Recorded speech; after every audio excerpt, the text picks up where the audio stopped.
Hello everyone. Test hub के BPSC के test 3 में आप सबका स्वागत है। इसके पहले वाले वीडियो में हम लोगों ने जो प्रारंभिक मध्यकालीन भारत है उस टेस्ट सीरीज के क्रम में हमने 80 क्वेश्चन का एक्सप्लेनेशन देख लिया था। नेक्स्ट पार्ट में हम लोग उस टेस्ट के करंट अफेयर सेगमेंट और साइंस सेगमेंट को डिस्कस करेंगे। तो आइए शुरू करते हैं। हमारा पहला क्वेश्चन है, नीति आयोग के उपाध्यक्ष कौन है? आप लोगों को पता है कि अभी नीति आयोग के उपाध्यक्ष जो हैं वो चेंज हो चुके हैं, तो इसका राइट आंसर है सुमन कुमार बेरी। साथ ही साथ हम ये देखते चलते हैं कि बाकी जो ऑप्शंस दिए हुए हैं ये लोग कौन हैं। तो ऋतुराज अवस्थी, ये 22वें विधि आयोग के अध्यक्ष हैं। मनोज सोनी, ये यूपीएससी के चेयरमैन हैं।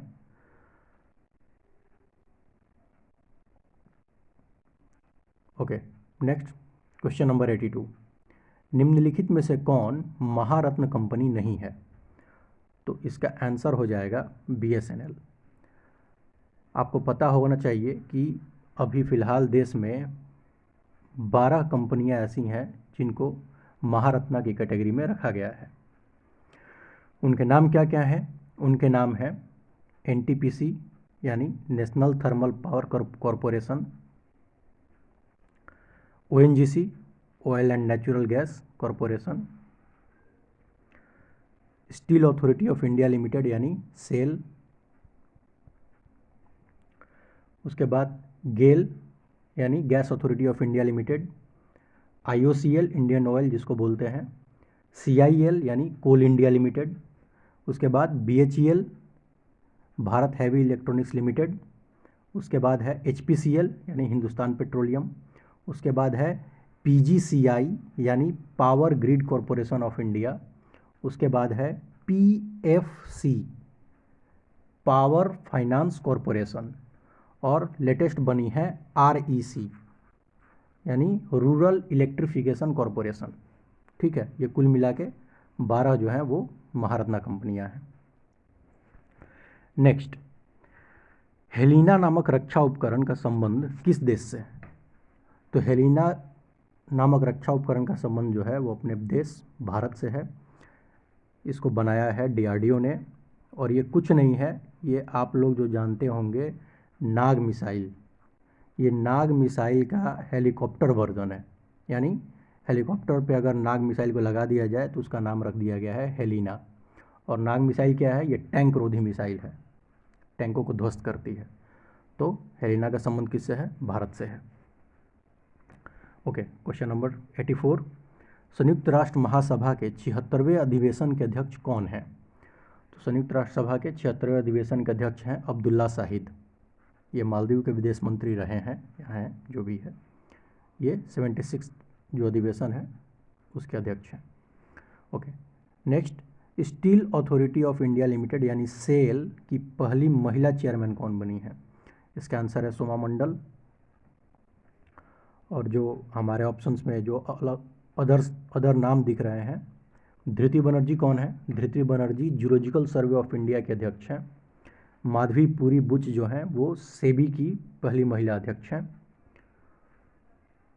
That's it. Now question number 86, Bengal की खाड़ी में आए तूफान मैंडूस का नामकरण किस देश ने किया है?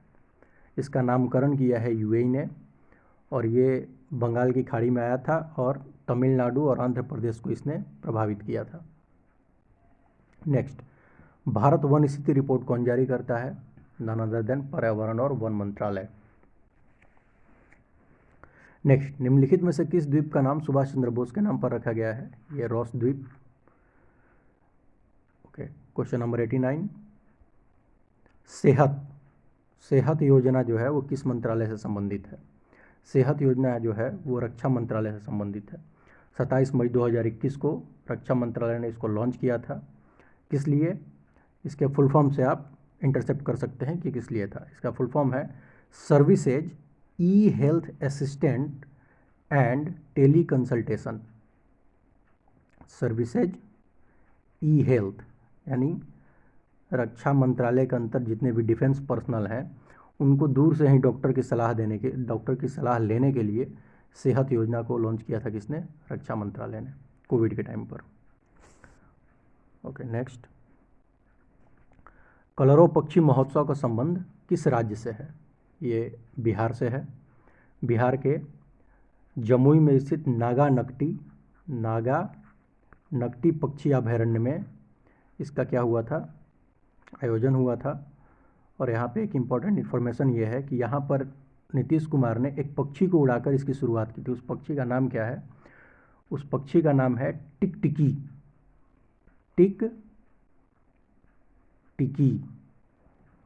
और ये पक्षी प्रवासी पक्षी है, इंडिया में नहीं पाया जाता है, इंडिया के बाहर का पक्षी है। ठीक है। नेक्स्ट, बिहार के निम्नलिखित किन उत्पादों को जीआई टैग प्राप्त है? तो देखिए, मिथिला मखाना को जीआई टैग मिला हुआ है, जर्दालू आम को मिला हुआ है, कतरनी चावल को मिला हुआ है और शाही लीची को भी मिला हुआ है। इसके अलावा भी और बहुत सारे प्रोडक्ट्स हैं, जैसे मगही पान हो गया, सिलाव का खाजा हो गया, मधुबनी पेंटिंग हो गई और पिपली वर्क, ये सारे जो हैं इन सबको बिहार के जो प्रोडक्ट है इनको जीआई टैग मिला हुआ है। तो इसका आंसर हो जाएगा आंसर ऑप्शन डी। और इसके साथ कुछ एडिशनल इन्फॉर्मेशन कि ये जो जीआई टैग है ये देता कौन है? जीआई टैग देता है भारत सरकार के वाणिज्य मंत्रालय जो है, वाणिज्य मंत्रालय के अंतर्गत डीआईपीपी, जो department of industrial trade and promotion है, डीआईपीपी वही जीआई टैग अवार्ड करती है डिफरेंट स्टेट के प्रोडक्ट्स को। और कौन से रूल के अंतर्गत ये जीआई टैग दिया जाता है?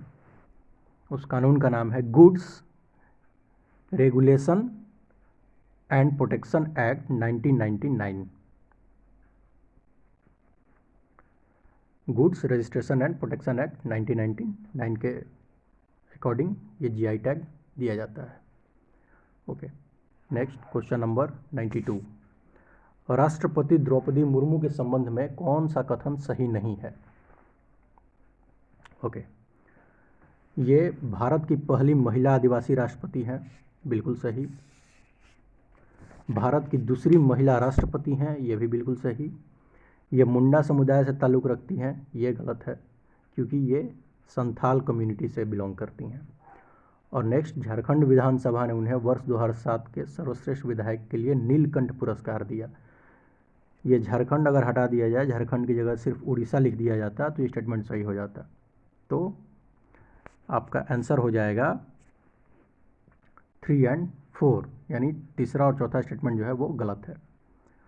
ओके, क्वेश्चन नंबर 93, बिहार के वर्तमान राज्यपाल कौन है? तो ये है राजेंद्र विश्वनाथ आर्लेकर, फागू चौहान के जगह पे ये बने हैं। क्वेश्चन नंबर 94, दस्तलिक भारत एवं अन्य किस देश का संयुक्त सैन्य अभ्यास है? ये उज्बेकिस्तान के साथ है, थल सेना का अभ्यास है। ओके नेक्स्ट, अमिताभ कांत समिति का संबंध किससे है? ये ट्रेनों के निजीकरण से इसका संबंध है। नेक्स्ट, 14वां एरो इंडिया शो 2023 कहाँ संपन्न हुआ? तो ये बेंगलुरु में संपन्न हुआ है और इसकी थीम है the runway to a billion opportunities. Runway to a billion opportunities. अच्छा ध्यान रखिएगा, ये चर्चा में किस लिए था? क्योंकि यहाँ पे HAL ने एक एरोप्लेन लॉन्च किया था। उस एरोप्लेन के पंख के आसपास हनुमान जी की एक तस्वीर बनी हुई थी और वहाँ पर लिखा हुआ था स्टॉर्म इज कमिंग। तो इसे बहुत बवाल हो गया था कि मतलब भारत सरकार कैसे हिंदुइज्म से रिलेटेड कोई चीज़ प्रमोट कर रही है। तो हो ये रहा था कि लोगों का ध्यान एरोप्लेन से हट के हनुमान जी की तरफ जाने लगा। तो इस विवाद को गहराता देख के HAL ने बाद में इस पिक्चर को हटा लिया था। इस इंसिडेंट की कहानी है। Okay next, global gender gap report कौन जारी करता है? ये जारी करता है WEF, विश्व आर्थिक मंच। क्वेश्चन नंबर 98, वैश्विक दूध उत्पादन में भारत किस स्थान पर है? तो भारत का स्थान है पहला। ओके नेक्स्ट, भारत में FDI के क्षेत्र में सर्वाधिक निवेश किस देश ने किया है? तो ये अक्सर सिंगापुर ही करता है, तो सिंगापुर आंसर है इसका। क्वेश्चन नंबर 100, नासा का दा विंसी मिशन किस ग्रह से संबंधित है? ये शुक्र ग्रह से संबंधित है। ये विंसी का जो है ये वेनस से रिलेटेड है, ठीक है, तो ये शुक्र ग्रह से रिलेटेड है।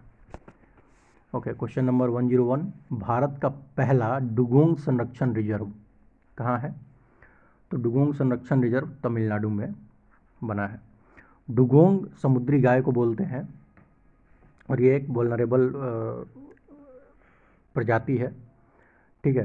तमिलनाडु के आसपास सैलानियों के लिए मछुआरे क्या करते थे कि समुद्री गाय को पकड़ के समुद्र के नीचे और पिंजरे में बंद करके रखते थे ताकि स्कूबा डाइविंग कर रहे सैलानियों को इनको दिखाया जा सके।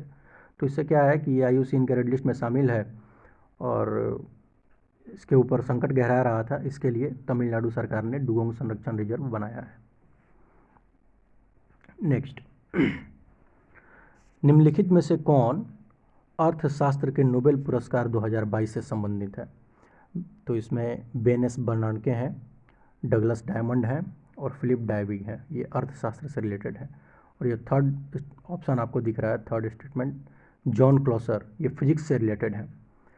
और इनके साथ साथ एंटोन जिलिंगर और एलन एस्पेक्ट, इन लोगों को भी फिजिक्स में नोबेल पुरस्कार 2022 मिला है। तो इसका आंसर हो जाएगा ऑप्शन नंबर डी।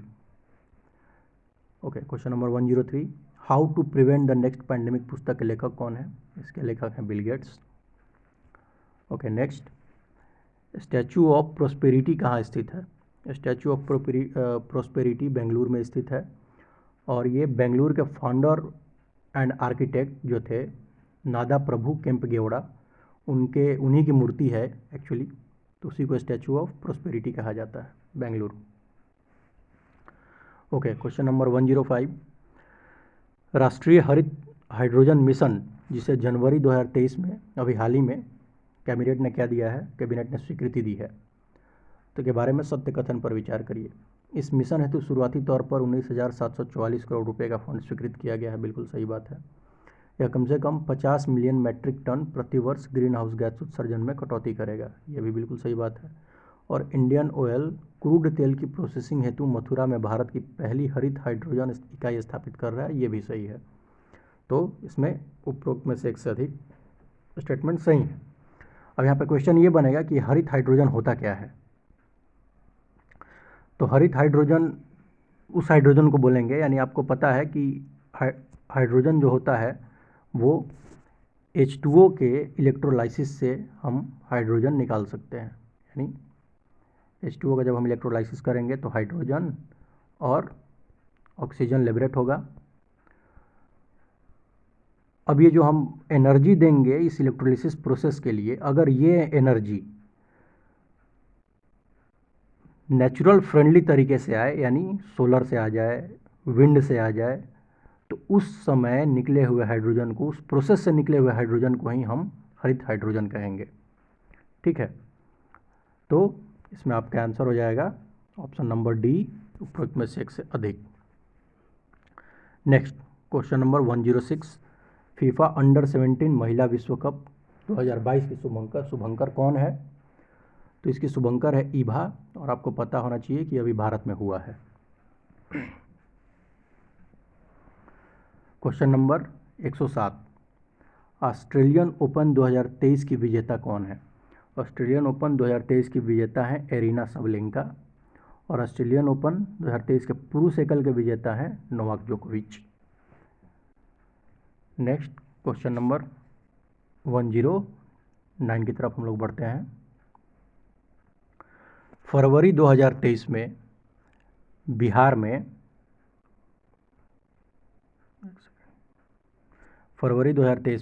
में पुरातत्व वैज्ञानिकों का सम्मेलन किस जिले में हुआ? ये नालंदा जिले में हुआ है। आगामी बिहार दिवस की समारोह की थीम क्या है? आपको पता है 22 मार्च को बिहार दिवस मनाते हैं, और हर बार जो थीम होती थी वो होती थी जल जीवन हरियाली मिशन, लेकिन इस बार जो थीम होगी वो होगी युवा शक्ति बिहार की प्रगति। तो इस तरीके से अपना करंट सेगमेंट को हम कंक्लूड करते हैं, और अब इसके आगे हम साइंस की तरफ बढ़ेंगे। तो साइंस में क्वेश्चन देखिए, पहला क्वेश्चन है 111 नंबर का। निम्नलिखित में से कौन सा तत्व ग्लूकोज में नहीं पाया जाता है? आपको पता है ग्लूकोज का जो फार्मूला होता है वो होता है C6H12 और O6। तो कार्बन है, हाइड्रोजन है और ऑक्सीजन भी है, तो इसमें आंसर हो जाएगा उपरोक्त में से कोई नहीं। नेक्स्ट है, सोडियम सल्फेट में सल्फर की संयोजकता यानी वैलेंसी कितनी है? तो सोडियम सल्फेट का जो फार्मूला होता है वो होता है Na2SO4। सोडियम सल्फेट का जो फार्मूला होता है वो होता है Na2SO4। Na2SO4। और आपको पता है कि ऑक्सीजन पर -2 का चार्ज होता है और यहाँ पे 4 एटम है ऑक्सीजन के, तो -8 ही हो जाएगा। और सोडियम पे आपको पता है कि +1 का चार्ज होता है और यहाँ पे 2 एटम है सोडियम के, तो ये टोटल चार्ज कितना हो जाएगा? +2। तो -8 और +2 ये मिल के कितना हो जाएगा? -6। और इस -6 को कैंसल आउट करने के लिए एक +6 की हम लोगों को ज़रूरत पड़ेगी और ये +6 प्रोवाइड कराएगा सल्फर, यानी ऑप्शन नंबर बी। नेक्स्ट, निम्नलिखित में से कौन सा एक तत्व है? तत्व की परिभाषा यानी एलिमेंट की परिभाषा, डेफिनेशन आपको पता होगा कि जो एक ही टाइप के एटम से मिलकर बना होता है उसको एलिमेंट कहते हैं। तो इसमें नन अदर देन हीरा, डायमंड, क्योंकि माणिक्य जो होता है और नीलम जो होता है ये सारे एल्युमिनियम के क्या हैं? एल्युमिनियम से मिलकर बने हुए होते हैं। और कोई एल्युमिनियम का ऑक्साइड है, कोई एल्युमिनियम का सल्फाइड है, जो भी है। तो इसमें सिर्फ हीरा जो ऐसा है जो सिर्फ एक ही टाइप के कार्बन एटम से मिलकर बना है, इसलिए आंसर हो जाएगा सी, हीरा। क्वेश्चन नंबर 114, सोडियम क्लोराइड और अमोनियम क्लोराइड के मिश्रण को किसके द्वारा पृथक किया जा सकता है? तो आपको पता होगा जो अमोनियम क्लोराइड है NH4Cl, इसको आम बोलचाल की भाषा में नौसादर बोला जाता है। और ये एक ऐसा कंपाउंड है, ऐसा पदार्थ है जो सब्लाइमेट होता है, यानी इसको रख दीजिएगा तो ये डायरेक्ट सॉलिड से डायरेक्ट क्या हो जाएगा? ये वेपर बन जाएगा, वाष्प बन जाएगा। ठीक है, तो नमक और अगर इसका मिश्रण दिया हुआ है तो हम इसको किस मेथड के द्वारा अलग कर सकते हैं? ऊर्ध्वपातन, सब्लाइमेशन के द्वारा। ओके। नेक्स्ट है, रदरफोर्ड के अल्फा कण प्रकीर्णन प्रयोग से निम्नलिखित में से कौन सा निष्कर्ष नहीं निकाला जा सकता था? देखिए, रदरफोर्ड का जो अल्फा कण प्रकीर्णन था वो ये क्या था कि अल्फा कण बेसिकली होता है पॉजिटिव चार्ज, यानी हीलियम आयन का जो पॉजिटिवली चार्ज हीलियम आयन है उसी को हम अल्फा कहते हैं। तो रदरफोर्ड ने, आपको पता है कि गोल्ड के पतली सी पत्ती पर अल्फा कण पार्टिकल को पास कराया था और पीछे एक स्क्रीन लगी हुई थी। तो इन्होंने देखा कि बहुत सारे तो जो अल्फ़ा पार्टिकल हैं वो ऐसे ही चले जा रहे हैं, ठीक है, उनमें कोई डिविएशन वगैरह कुछ नहीं हो रहा है। तो इससे ये निष्कर्ष निकला कि परमाणु में अधिकांश स्थान रिक्त हैं। दूसरा, बहुत कम यानी 0.14% अल्फ़ा पार्टिकल ऐसे थे जो 1 डिग्री से कम डिविएट हुए थे, और 0.125% यानी 0.0125% यानी 8000 में से एक पार्टिकल ऐसा था जो 90 डिग्री से ज़्यादा डिविएट हुआ था। तो कहने का मतलब है कि डिविएट कब हो रहा है? जब पॉजिटिव और पॉजिटिव मिलेंगे तभी डिविएशन होगा, क्योंकि एक जैसे चार्ज एक दूसरे को रिपेल करते हैं। तो कहने का मतलब है कि जो संख्या है 0.14% और 0.0125% ये बहुत कम है। तो इससे निष्कर्ष निकला कि एटम का जो पॉजिटिवली चार्ज पार्ट है, जिसको इनने बाद में न्यूक्लियस बोला, वो एक बहुत छोटे से साइज में है, बहुत छोटे से एरिया में पड़ा हुआ है, ठीक है, जिसको बाद में न्यूक्लियस कह दिया गया। तो कैलकुलेशन से हमने निकाला कि ये इसका 10 का पावर 5 गुना है, तो ये निष्कर्ष में निकल गया। जो स्टेटमेंट नंबर 3 है, इलेक्ट्रॉन स्थिर ऊर्जा के वृत्तीय पथ पर गति करते हैं, जिसे कक्षा कहते हैं। देखिए, रदरफोर्ड ने ये तो कहा था कि वृत्तीय पथ पर गति करते हैं, लेकिन वो एक चीज़ क्लासिकल मिस्टेक कर गए कि अगर कोई चीज़, अगर वो इलेक्ट्रॉन है और अगर वो गति कर रही है तो वो इलेक्ट्रोमैग्नेटिक रेडिएशन इमिट करेगी। और इलेक्ट्रोमैग्नेटिक रेडिएशन इमिट करेगी तो उसकी एनर्जी क्या हो जाएगी, टाइम के साथ कम होती चली जाएगी। और अगर कम होगी तो वो अल्टीमेटली कहाँ आके गिर जाएगा, वो न्यूक्लियस में आके गिर जाएगा। तो इस हिसाब से तो कोई कोई इलेक्ट्रॉन या एटम एग्जिस्ट ही नहीं करता। तो कहने का मतलब है कि रदरफोर्ड इस बात का आंसर नहीं दे पाया, और इस बात का आंसर बाद में किसने दिया, नील्स बोर ने। तो बोर नहीं बताया कि नहीं, ये जो अपने वृत्तीय कक्षा में गति कर रहे हैं, इनकी एनर्जी जो होती है वो कांस्टेंट होती है। मतलब इस इलेक्ट्रॉन, अगर ये इलेक्ट्रॉन इस कक्षा में गति कर रहा है तो ये इसकी एनर्जी कांस्टेंट रहेगी, ये अनंत काल तक इसी में घूमता रह जाएगा बिना एनर्जी रेडिएट किए हुए। और जब आप इसको एनर्जी देंगे तब ये अपनी कक्षा चेंज कर लेगा। ठीक है, तो स्थिर ऊर्जा का जो सिद्धांत है वो किसने दिया, वो नील्स बोर ने दिया था। इसलिए ये जो स्टेटमेंट है ये रदरफोर्ड से नहीं निकाला जा सकता था। ठीक है, तो इसका आंसर हो जाएगा ऑप्शन नंबर सी। ओके, अब हम बढ़ते हैं क्वेश्चन नंबर 116 की तरफ। नाइट्रोजन के एक अणु में सिग्मा और पाई बंधों की संख्या कितनी है। बॉन्ड्स, बॉन्ड्स का मतलब होता है दोस्ती। तो इसको याद रख लीजिएगा कि सिंगल बॉन्ड, डबल बॉन्ड और triple bond. Single, double, triple. Single bond में सिग्मा होता है, एक सिग्मा। डबल बॉन्ड में एक सिग्मा एक पाई, और ट्रिपल बॉन्ड में एक सिग्मा और दो पाई। बस इतना ही याद रखना है। सिंगल बॉन्ड में एक सिग्मा होता है, डबल बॉन्ड में एक सिग्मा एक पाई होता है, और ट्रिपल बॉन्ड में एक सिग्मा और दो पाई होते हैं। जो सिग्मा बॉन्ड होता है वो बहुत स्ट्रॉन्ग बॉन्ड होता है, पाई बॉन्ड उसके कंपैरिजन में उतना स्ट्रॉन्ग नहीं होता है। तो अब नाइट्रोजन का अगर आप देखिएगा तो नाइट्रोजन का एक जो मॉलिक्यूल है वो ट्रिपल बॉन्ड से एक दूसरे से जुड़े रहते हैं, नाइट्रोजन नाइट्रोजन। तो ट्रिपल बॉन्ड है तो इसमें एक सिग्मा और दो पाई मिलेगा, option number 1। Okay, next question. FeSO4 aqueous और जिंक, ये रिएक्शन करने के बाद ZnSO4 और आयरन, ये रिएक्शन है और ये पूछा जा रहा है कि ये किस टाइप के रिएक्शन का एग्जाम्पल है। तो ये आप देखिए कि जिंक ने क्या किया है कि इस सॉल्यूशन में आयरन को हटा दिया है, यहाँ पर विस्थापित कर दिया, इसलिए ये रिएक्शन जो है वो विस्थापन रिएक्शन है, डिस्प्लेसमेंट रिएक्शन है। डिकम्पोजिशन रिएक्शन क्या है, डिकम्पोजिशन रिएक्शन यह होता है कि कोई भी कंपाउंड जो है वो अपने कंस्टिट्यूएंट पार्टिकल मतलब एलिमेंट्स में टूट जाए। जैसे H2O, H2O को जब आप इलेक्ट्रोलाइसिस कीजिएगा तो ये किस में टूट जाएगा, हाइड्रोजन में और ऑक्सीजन में। तो ये जो रिएक्शन है वो क्या हो जाएगा, ये रिएक्शन हो जाएगा डिकम्पोजिशन का। और यही रिएक्शन अगर इसको रिवर्स कर दीजिए, यानी हाइड्रोजन और ऑक्सीजन ये दोनों मिलके अगर H2O बना लें तो ये जो हो जाएगा, ये एग्जाम्पल हो जाएगा किसका, कम्बिनेशन का, संयोजन का। ठीक है, चलिए नेक्स्ट क्वेश्चन, क्वेश्चन नंबर 118। लकड़ी के फर्नीचर को कीटों से बचाने के लिए किसका प्रयोग किया जाता है। तो जिंक क्लोराइड का, यानी ZnCl2। अच्छा, इस टेस्ट के साथ आपको हम ये बता दें कि टेस्ट 3 और टेस्ट 4, इन दोनों टेस्ट में सिर्फ और सिर्फ केमिस्ट्री के क्वेश्चन ही आपको दिखेंगे, क्योंकि टेस्ट 1 और टेस्ट 2 में फिजिक्स को हम लोग ऑलरेडी कवर कर चुके हैं। उसकी वीडियोज़ भी बहुत जल्द आपको अवेलेबल करा दी जाएंगी। बाकी आगे हम क्वेश्चन नंबर 119 देखते हैं। सिरसाइट किसका अयस्क है, ओर है। तो देखिए सिरसाइट जो है वो लेड का अयस्क है, लेड का।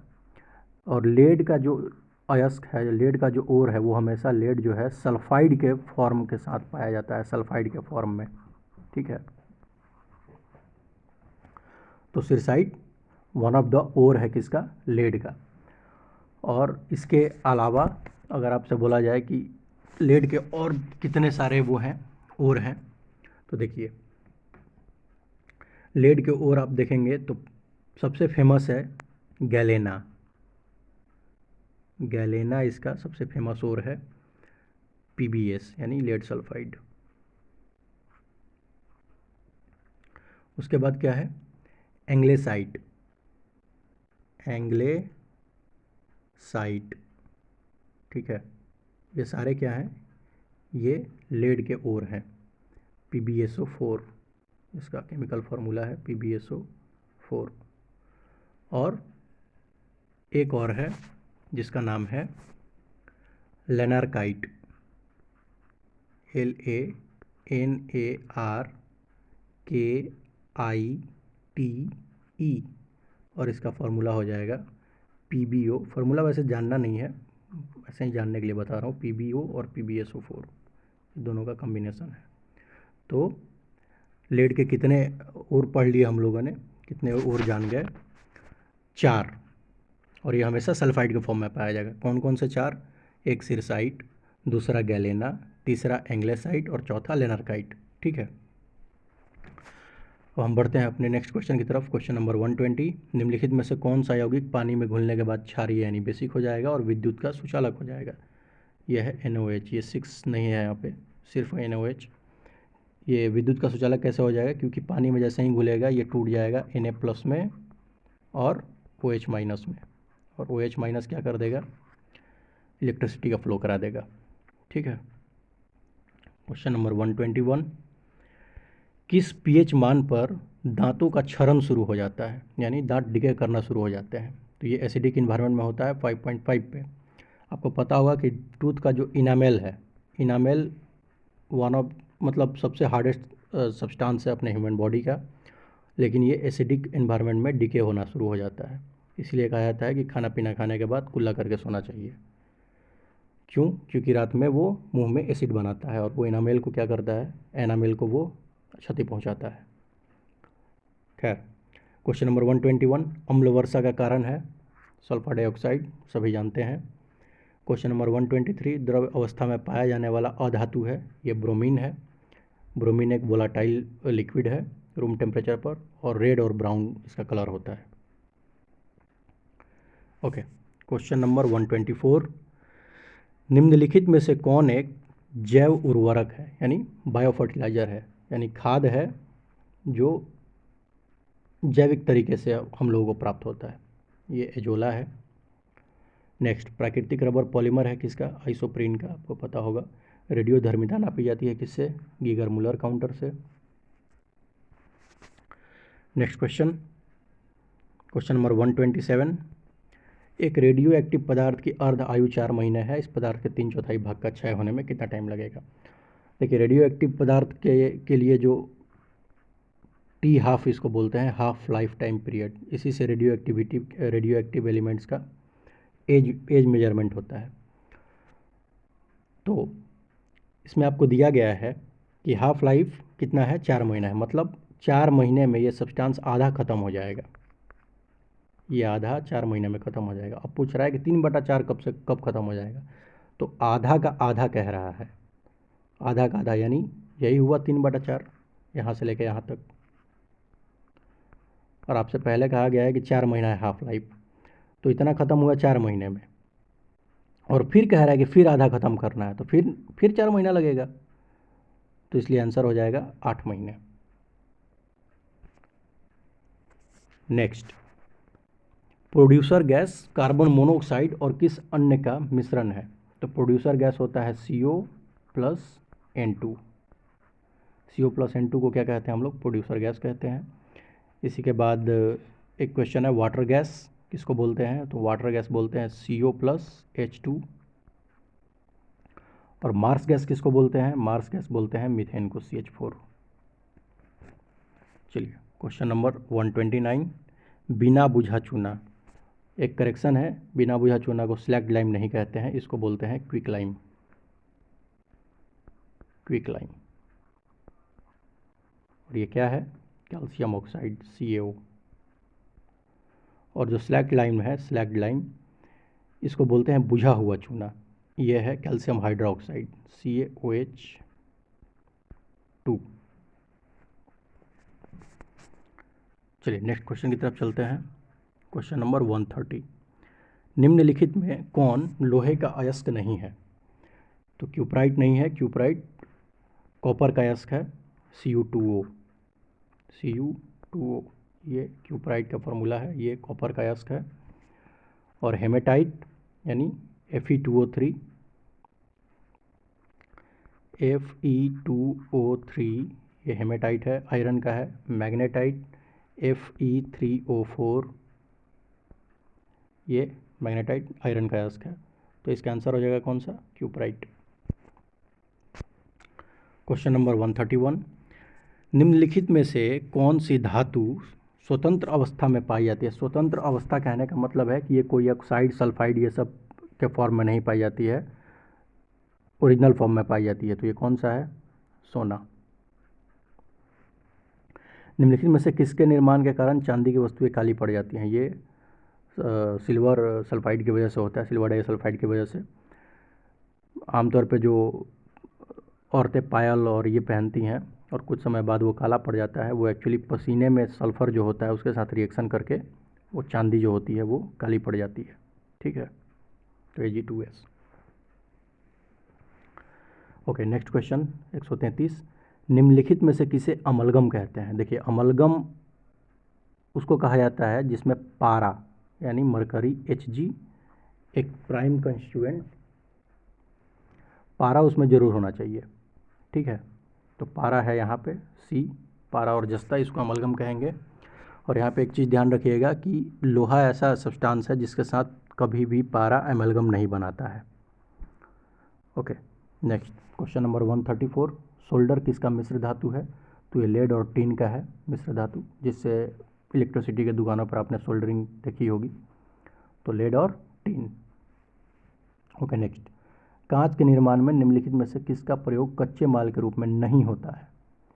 एल्यूमिना का प्रयोग जो होता है वो कच्चे माल के रूप में नहीं होता है, बाकी सोडा, बोरेक्स, जिप्सम इन सब का यूज होता है कच्चे माल के रूप में। तो आंसर हो जाएगा option number B. Question number 136, इनमें से कौन सा एक अक्रिय गैस नहीं है? तो अक्रिय गैस कौन सा नहीं है? कार्बन नहीं है। ठीक, अक्रिय गैस कौन कौन से हैं? Helium, neon, argon, krypton, xenon, radon. और रेडॉन के बारे में एक खास बात कि इन्वायरमेंट में सबसे कम पाया जाता है रेडॉन। क्यों? क्योंकि ये खुद डॉन है और डॉन हर जगह नहीं पाया जाता है। चलिए, खैर, क्वेश्चन नंबर 137, अल्कोहल में पाया जाने वाला अभिक्रियाशील मूलक यानी फंक्शनल ग्रुप कौन सा है? तो ये OH है। OH ये किसी के साथ लग जाएगा तो उसको शराब बना डालेगा, ROH। ये जो है ऑप्शन नंबर ए जो दिख रहा है आपको, ये R जो है ये R कुछ भी हो सकता है। यहाँ पे आप मीथेन लिख सकते हैं, इथेन लिख सकते हैं, कुछ भी लिख सकते हैं R की जगह पे। तो ये जो है पहला यानी ROR ये ईथर है। और ये जो दूसरा दिख रहा है आपको C डबल बॉन्ड O, अगर ये C डबल बॉन्ड O बीच में लगा हुआ हो तो ये कीटोन कहलाएगा। और अगर यही लास्ट में लगा हुआ हो, सॉरी,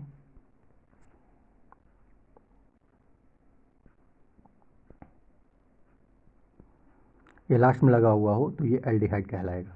ठीक है, तो फिलहाल हमारे क्वेश्चन नंबर 137 का आंसर है option number C. Question number 138, किण्वन का उदाहरण है? दूध का ये बट्टा नहीं, खट्टा, दूध का खट्टा होना, गीले आटे का खट्टा होना और गन्ने के रस से शराब बनना, ये तीनों एग्जाम्पल हैं। तो ऑप्शन नंबर डी इसका आंसर हो जाएगा। क्वेश्चन नंबर 139, कौन सा एसिड चिट्टी के काटने में मौजूद होता है? ये फॉर्मिक एसिड है। मैलिक एसिड जो होता है वो सेब में पाया जाता है। और क्वेश्चन नंबर 140, तुलसी के पौधे में पाया जाता है? तुलसी के पौधे में फेनॉल और फ्लेवोनाइड ये दोनों पाए जाते हैं। फेनॉल एक डिसइंफेक्टेंट है, आपको पता है, तो इसलिए तुलसी के पौधे में पाया जाता है और उसका सेवन करने की भी सलाह दी जाती है। तो इसका आंसर हो जाएगा ऑप्शन नंबर डी। तो इस तरीके से हमने 140 क्वेश्चन के आंसर्स देख लिए हैं।